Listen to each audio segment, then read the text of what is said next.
Salam dostlar, YouTube kanalıma xoş gəlmisiniz. Nəhayət ki, aylar sonra YouTube üçün video çəkirəm və bu videonu çəkməyi tam olaraq 2 il əvvəldən planlaşdırıram. Sadəcə bu 2 il içərisində həm biraz vaxt məhdudiyyəti yarandı, həm də ki, ikinci dəfə əməliyyat planladığım üçün düşündüm ki, ikinci əməliyyatdan sonra bütün təcrübələrimi bir yerdə paylaşmaq daha yaxşı olar və bu müddətdə çevrəmdə də əməliyyat olanlar oldu. Xeyli müşahidə apardım ki, həm sualları topladım, həm baxdım ki, onlarda proses necə olur və ətraflı bu videoda bütün burun əməliyyatı prosesi barədə danışacağam. Niyə bu videonu çəkmək qərarı aldım? Birinci onu bölüşüm. Çünki mən 2 il əvvəl əməliyyata gedəndə, bu arada 2 il əvvəl bu vaxtlarda mən əməliyyata getmişdim. YouTube-da, Google-da, hər yerdə Azərbaycanda xüsusən də axtarırdım ki, bu əməliyyata kimlər gedib, proses necə gedir? Çünki həyatımda ilk dəfədir başıma gəlir və maraqlı idi ki, necə edəcəm, necə olacaq, nə vaxta toparlayacağam. Beynimdə o qədər sual var idi ki, əməliyyatdan çox bu suallar məni narahat edirdi. Amma mən Azərbaycan dilində bizimkilərin çəkdiyi videolara rastlamadım. Xarici, türklərin var idi, amma bizdə belə bir video olmadığına görə düşündüm ki, artıq mən bu prosesi keçəndən sonra özüm təcrübələrimi bölüşüm ki, növbəti getmək istəyənlərə də kömək olsun. Və 2 dəfə rinoplastika əməliyyatı keçirmiş biri olaraq sizinlə bütün təcrübələrimi bölüşəcəm. İlk öncə başdan sonra keçirdiyim bütün etapları danışacağam, sonra da suallarınızı bir-bir cavablandıracağam. Deməli, ilk başlayıram əsas nüans həkim seçimindən.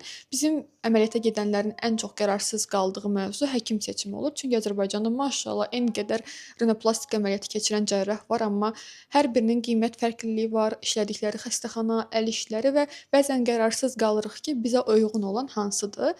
Mən ilk halda deyərdim ki, siz bir büdcə müəyyən edəsiniz ki, sizin büdcənizə uyğun olan həkim neçə, hansıdır? Çünki bizdə rinoplastika əməliyyatları 1000-1200 manatdan başlayır. Yəni mənim gördüklərim 4000, 5000, 6000-ə qədər gedir. Bəlkə daha da baha edənlər var. Yəni mən özüm gedən vaxtı maraqlanmamışdım artıq o qədər civarda. Yəni 4-5 minə qədər olan həkimləri maraqlanmışdım. Əl işlərini bəyəndiyiniz, büdcənizə uyğun doktor tapdıqdan sonra tövsiyə edərdim ki, onların işlədiyi klinikaları da araşdırasınız. Çünki əməliyyat öncəsi və əməliyyat sonrası proseslər də əməliyyatın özü qədər çox əhəmiyyət daşıyır. Əməliyyatdan öncə sizə izah edim ki, hansı prosedurlardan keçirsiniz. İlk öncə bəyəndiyiniz həkimlərin konsultasiyalarına getməlisiniz, onlarla üzbəüz danışmalısınız. Onlar sizin burunlarınıza baxırlar. Məsəl üçün qalın dərilidirmi, hansı proseslər gedəcək və hər kəsdə qiymət eyni olmaya bilər. Bəzən əməliyyat gözləniləndən də çətin keçir. Elə insan var, deyir ki, heç bir problem yoxdur, amma yoxlanışda çəpər əyriliyi çıxır, nəfəs almada problem çıxır. Belə nüanslar qiymətə təsir eləyir. Ona görə bəyəndiyiniz doktorların mütləq konsultasiyalarına gedin. Biraz yorucu bir etapdır ki, 5 dənə həkim bəyənsən 5 ayrı klinikaya get, gəl, danış həkimlərlə. Amma bu elə bir şeydir ki, sehlankarlığa gəlmir. Çünki canınızı əmanət edəcəksiniz və görünüşünüzü. Digər məsələlərdə bəlkə də görülmür deyə çox fikir vermirik, amma burun elə bir nöqtədədir ki, üzümüzdədir. Tam üzümüzün ortası və onun görünüşü yaxşı və pis olmağı həm öz güvənimizə, həm xarici gözəlliyimizə təsir göstərir. Ona görə heç olmasa həyatınızda bir və yaxud da ki, mənim kimi bir neçə dəfə etdirəcəksə bu prosesi, ən azından o konsultasiyalara gedin. Konsultasiyalardan sonra artıq sizə hər tərəfli razı qaldığınız həkim göndərəcək analizə. Əməliyyat tarixi təyin olunur. Elə həkimlər var ki, onlar əməliyyat tarixləri bir neçə ay sonraya verə bilirlər, çünki dolu olur cədvəlləri. Məndə də elə olmuşdu ki, yəni həkim hətta desən 3-4 ay sonra yaza bilmişdi ki, həmin aralıqda əməliyyatlarım var. Mən səni əməliyyata ala bilməyəcəm, ancaq avqustda yaza bilərəm misal. Mən də razı olmuşdum, çünki həmin doktoru istəyirdim. Ona görə siz də bəyəndiyiniz həkimin vaxtında gedin konsultasiyasına, görün sizə həmin hansı tarixə əməliyyat tarixi verir və ondan hardasa bir həftə, 10 gün əvvələ və yaxud da ki, bir 20 gün əvvələ sizdən analizlər verməyinizi istəyəcəklər. Elə olur ki, zaten çox vaxt öz həmin xəstəxananın içərisində analizləri verə bilirsiniz. Hansısa bir başqa bir xəstəxanaya göndərməyə ehtiyac qalmır. Analizləri keçdikdən sonra sizi anestezioloqla görüşdürürlər. Bu təxminən əməliyyatdan bir neçə gün əvvəl olur ki, təzə-təzə olmuş olsun da, yəni o sizə uyğun görsün ki, siz əməliyyata keçə biləcəksiniz. Anestezioloq sizin həmin o analiz nəticələrinizə baxır, rentgen, EKG belə yoxlanışlar olur. Bir də qan analizi verirsiniz, səhv etmirəmsə. Ola bilər indi başqa xəstəxanalarda, başqa həkimlərin prosedurları fərqli olsun, amma mənim gördüklərimdə adətən belə olub ki, qan analizi verirsən, rentgendir, EKG-dir, yəni bu qədər. Çox elə wow bir yoxlanış olmur. Əsas odur ki, ciyərləriniz sağlam olsun, qan dəyərləriniz yaxşı olsun. Yəni əgər heç bir narahatçılığınız da yoxdursa, əməliyyata uyğun hesab edilirsiniz. Yəni bununla bağlı narahatçılığınız olmasın ki, birdən mən əməliyyata hazırlaşıram, amma sağlamlıq problemim çıxar. Çıxsa belə, yəni əgər analizdə həmin vaxt məndən gələn bir qız var idi, onda bir problem çıxmışdı və onun əməliyyat tarixini bir neçə vaxt sonra ertələyib ona müalicə yazdılar ki, müalicədən sonra gəlsin yenidən əməliyyat olunsun. Yəni belə hallar olur olmağına, sadəcə narahat olmağa dəyməz. Bütün bu prosesləri keçdinizsə, konsultasiyalar, analizlər, nəhayət gəlirsiniz əməliyyat gününə. Mən özüm sizə əməliyyat günündə çəkdiyim və sonrasında çəkdiyim videolar var. Onları belə yerləşdirəcəm ki, baxarsınız ümumiyyətlə necə olur. Həmin palata, sonrakı proseslər bir fikir yaransın. Belə özüm də danışacağam. Əməliyyat saatı deyib ki, 11-ə deyilibsə sizə, 11-də əməliyyata girmirsiniz. 11-də gedirsiniz klinikaya, siz qeydiyyatı edirsiniz, sizi qaldırırlar palataya. Palatada sizə sistemlər qoşulur, narkoz üçün yer açılır, Vasofiks mənim qollarımı hər iki əməliyyata da Vasofiks çox pis günə qoyurdu. Çünki damarlarım həddindən artıq nazikdir və yara eləmişdi. Belə başqa bir problem yaşamamışdım öncəsində. Və sonra artıq bu sistem prosesləri gedəndən sonra sizi aparırlar əməliyyat otağına və bu proseslərin çoxunda siz ayıq olursunuz, hər bir şeyi görürsünüz. Yəni ki, necə getdiniz, necə olur. Sonra artıq özünüz anestezioloq gəlir, sizi söhbət eləyə bir də baxırsınız ki, yatmısınız. Necə olur o bilmirsiniz. Şirin-şirin danışdığınız yerdə bir də baxırsınız ki, sizi yatırdıblar və ayılırsınız anidən ki, belə susuz dodaqlarınız çartlayıb, qəribə bir ağrı hiss eləyirsiniz. Narkozdan ayılma etabına gəlmisiniz. Yəni o aralığı heç bir şey xatırlamırsınız, heç bir ağrı, heç bir şey hiss etmirsiniz. Əməliyyatdan ayılandan sonrakı mərhələ. İlk öncə siz reanimasiyada olursunuz narkozdan sonra və ayılanda sizi aparırlar palataya yenidən. Mən narkozdan ayılanda heç bir şey danışmamışdım. Yəni o narkozdan əvvəl maraqlı söhbətlər edirdik. Narkozdan sonrası çox pis susuzluq yaşayırdım.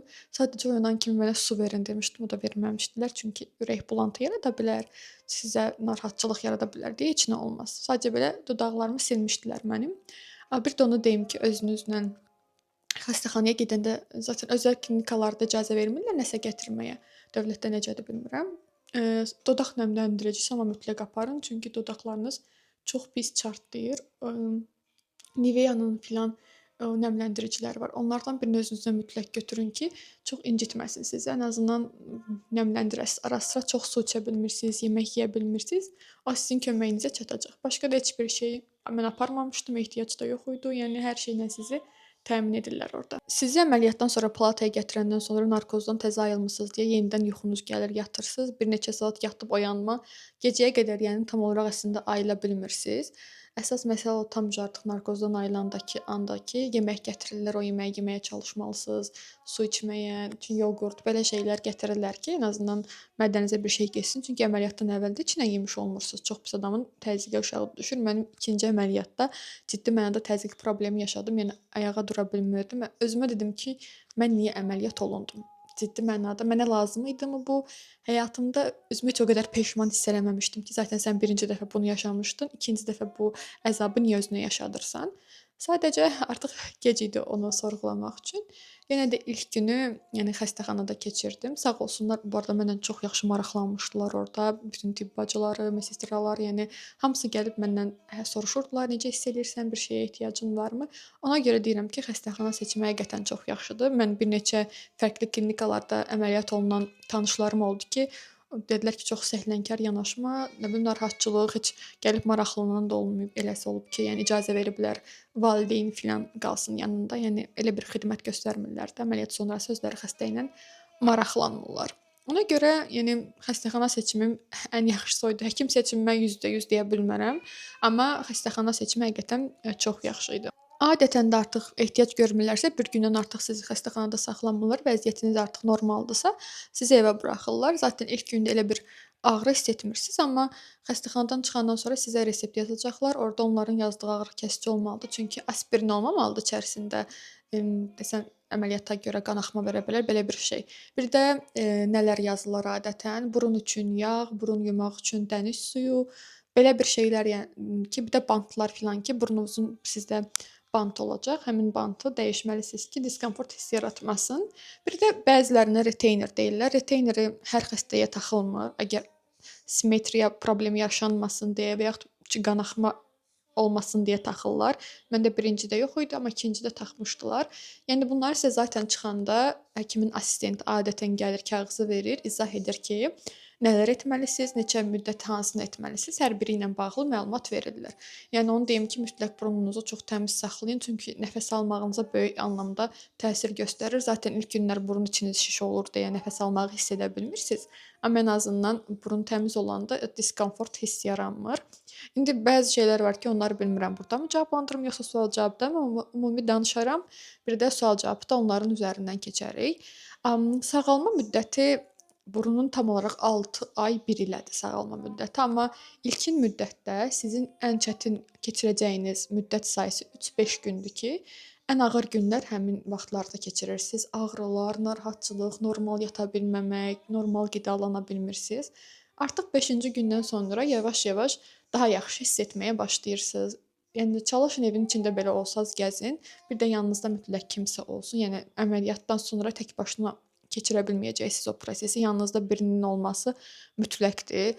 Sizə nəsə istəyən də gətirsin, ayağa tək durmayın. Bəzən baş gicəllənməsi yaşana bilir. Yəni bu qərarı alırsınızsa, çalışın bir uşaqlarla olmayasınız, bir də sizin qayğınıza qalan biri olsun. Sarğının açılma müddəti isə dəyişir. 1 həftə, 10 gün, 2 həftə, hər həkim bir vaxt deyir. Yəni siz onun dediyi, təyin etdiyi gündə gedib sarğıları açdırırsınız.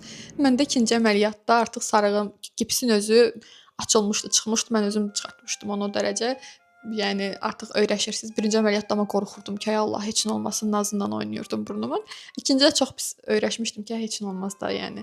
Amma yenə də həkimin özünə zaten gedib yoxladırsınız, göstərirsiniz. Bir də siz artıq 1-ci ay, 3-cü ay, 6-cı ay belə-belə gedirsiniz yoxlanışlara. Mütləq o yoxlanışlara gedin. Çünki həkimlər nə edir? Siz o yoxlanışlara getməyəndə, sonra burnunuzda hər hansı bir problem çıxanda deyirlər ki, yoxlanışa gəlməmisiniz, gəlsəz belə bir şey olmazdı. Ona görə vaxtında bütün yoxlanışlarınıza gedin. Bura qədər keçsə də ümid edirəm ki, ümumi məlumatları verə bildim. Yəni elə bir qaranlıq qalan məqam olmadı sizə. Elə bir şey olsa da fərqi yoxdur ki, ya Instagram daha rahat olar sizə yazmaq üçün. Həm də burada kommentlərdə yaza bilərsiniz. Hər birini cavablandıracağam və indi mən neçəsə ay əvvəl sorğu paylaşmışdım ki, suallarınızı yazın. Ora yazılan sualları cavablayacağam. Üzrlü sanki bu sualları bu qədər gecikdirmişəm, amma olsun. Əsas odur ki, cavablandıracağam. Hardan başlayaq cavablandırmağa? Əməliyyatdan sonra çox ağrı olur. Buradan başlayım. İlk günlər bəli olur. Deməyəcəm ki, heç bir ağrı olmur, yəni çox rahat filan. Yəni ciddi mənada sizi bu prosesi keçirdiyinizə peşman olacaq qədər bərbad ağrılar keçirirsiniz. Yəni düşünün ki, tam bu hissədə beyninizin hər yerinə vuran bir ağrı var. Yəni bilmirsiniz bunu necə həll edəsiniz, keçmir də, burnunuzu söküb atmaq istəyirsiniz, amma artıq 3-4-cü günlərdə həmin hisslər keçir. Yəni sonra deyirsiniz ki, o sarğı açılandan sonra burnunuzu görəndə deyirsiniz ki, yox, dəyərdi bunu eləməyə. Ona görə ağrısına filan baxmayın. Əgər kompleksiniz varsa, xoşunuza gəlmirsə və yaxud etdirmək istəyirsinizsə etdirin, yəni dəyər. Sonra gips qalmaq müddəti dediyim kimi müddətdən müddətə dəyişir. Sonra ən çox gələn sual duşla bağlı olur.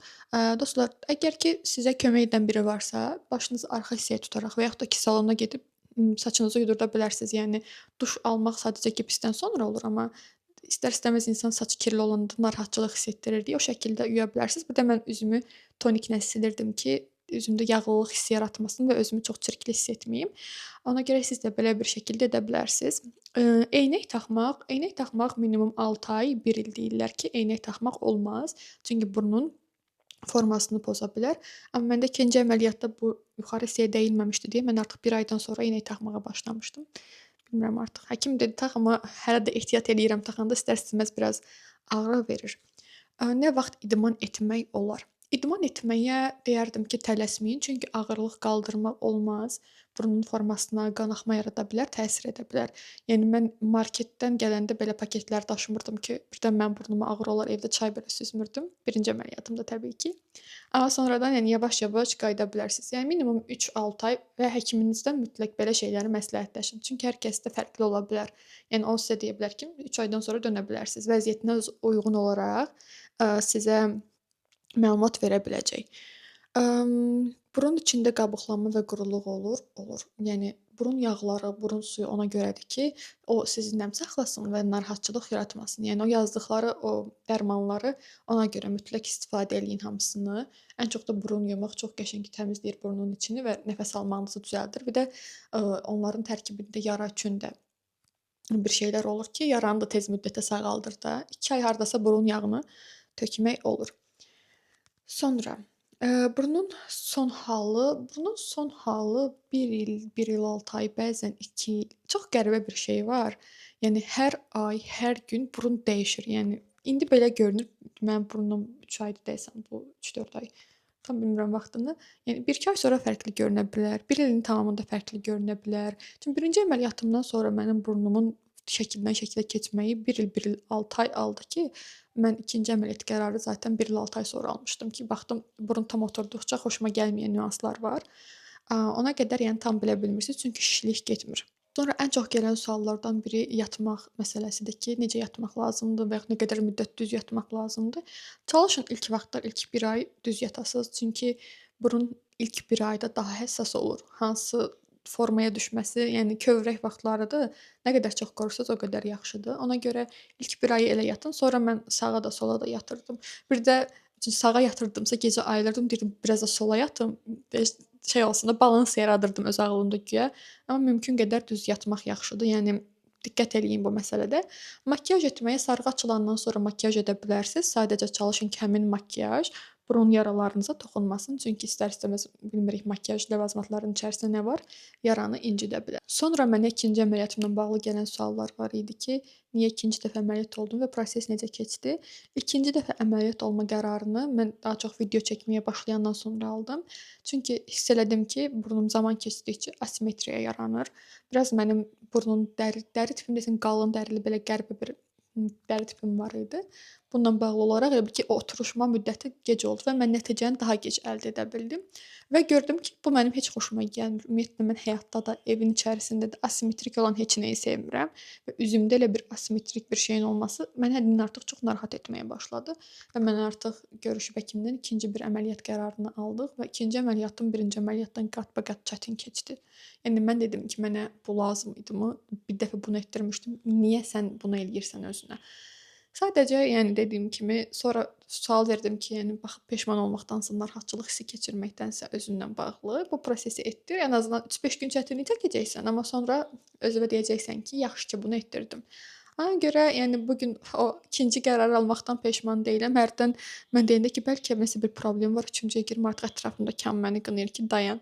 Mənim başqa heç bir prosedur etdirməmişəm də indiyənə qədər. Heç dolğu, botoks, nə bilim, heç nə. Sadəcə burnuma artıq elə bil bağımlılıq yaradıb ki, məndə nəsə eləmək lazımdır. Bir dəfə toxunursunuzsa nəyəsə üzünüzdə, sizdə o bir şey yaradır ki, dəyişəsiz nəyisə, fərqlilik olsun. Bir də öz burnumuzla barışırıq. Bəlkə öz burnum deyək ki, birinci əməliyyatdan sonra kimi olsaydı əməliyyata getməzdim, amma əgər estetik etdirirsinizsə, nəticə sizin üçün ürək açan olmayanda çox-çox pis hiss eləyirsiniz. Çünki beyninizdə bir düşüncə var, nəsə əldə etmək istədiyiniz bir görüntü var. O olmayanda sizi narahat eləyir ki, niyə mənim istədiyim kimi olmadı? Yoxsa normal burnum elə olsaydı, yəni heç mən gedib əməliyyat işlərinə girməzdim. Yəni sizdə də əgər elədisə, məncə heç gedin. 1-2 sual da var. Onlar da məncə önəmlidir. Onları da cavablandırıb videonu sonlandırıram ki, çox uzun bir video olmasın. İşə neçə gün sonra dönmək olar. Mən hər iki əməliyyat etdirəndə də işləyirdim. Birində ilk bir həftədə, ikincisində də deyəsən bir həftə civarında dönmüşdüm və bu mənim öz istəyimlə olmuşdu. Yəni işdən bir tələb yox idi ki, dönüm. Sadəcə sıxılırdım evdə və birinə sarğılı halda hətta getmişdim ki, mən evdə artıq dayana bilmirəm də. Gəlim heç olmasa işdə vaxt keçsin. İlkində amma sarğını açdırıb getmişdim elə işə. Yəni heç bir problem yaşamırsınız. Bir həftədən sonra artıq normal fəaliyyətə dönə bilərsiniz. Əgər işiniz fiziki ağır bir iş deyilsə. Yəni ofisdəsinizsə, rahat gəzə bilirsinizsə və yorğunluq hiss edəndə dincəlməyə əgər bir imkanınız varsa dönün. Yox, amma sizdə fiziki bir işdir və yaxud da ki, full işləməlisiniz, ayaq üstəsiz, narahatçılıq hiss edəndə dincələ bilmirsinizsə, məncə biraz uzun bir məzuniyyət götürüb dincələsiz. Çünki hərdən adam istəyir ki, belə yorulursunuz, çox uzun saat kompüterə baxa bilmirsiniz. Yəni diskomfort hisslər ilk bir 10 gündə davam edir. Ona görə uzun bir məzuniyyət götürüb elə də gedə bilərsiniz ki, narahatçılıq hissi olmasın sizdə. Bir də dostlar, nəfəs alma mövzusundan bağlı danışmaq istəyirəm. Çünki bilmirəm, bu çox adamda rast gəlmişəm və sizə burun əməliyyatının bəzi reallıqlarını da bölüşmək istəyirəm ki, Burun əməliyyatından sonra tanıdığım 90% insanda nəfəs alma əvvəlki kimi yaxşı olmur. Bilmirəm niyə, bilmirəm indi prosesdəndir, bəlkə lor cərrahlarda bu olmaz, amma çox adamda mən buna rast gəlmişəm ki, hamı deyir yox, tam olaraq o nəfəs getmir. Elə bil beyninizə oksigeni tam ala bilmirsiniz. Biraz bu nüans var ki, yəni siz gözəllik üçün bir qədər sağlamlıqdan keçmiş olursunuz əslində və bunu niyəsə çox adam demir, həkimlər də çox vaxt demir ki, yox, hər şey yaxşıdır, amma yəni ciddi mənada bu məncə böyük bir problemdir. Sadəcə seçim edirsən ki, yəni okey, mənim üzüm yaxşı görünsün, biraz nəfəs almam problemli olsa da olar. Yəni bunu qəbul edin ki, artıq əvvəlki kimi nəfəs ala bilməyəcəksiniz. Dostlar, ümid edirəm ki, suallarınızın çoxunu cavablandıra bildim. Sizə qaranlıq heç bir şey qalmadı. Qalsa belə dediyim kimi mənə istənilən vaxt yaza bilərsiniz. Çalışacağam ki, onları da cavablandırım. Çünki elə bir şeydir ki, insan istər-istəməz narahat olur, bilmək istəyir nələr olacaq. Yəni bunlar çox normaldır və ümid edirəm ki, əgər siz bu fikir almısınız ki, getmək istəyirsiniz, sizin üçün çox uğurlu alınar, istədiyiniz kimi olar və nəticəsindən məmnun qalarsınız. Nəticədə ilk öncə sağlamlığınız önəmli olan, sonra görüntü. Sağ olun, növbəti videolarda görüşənədək.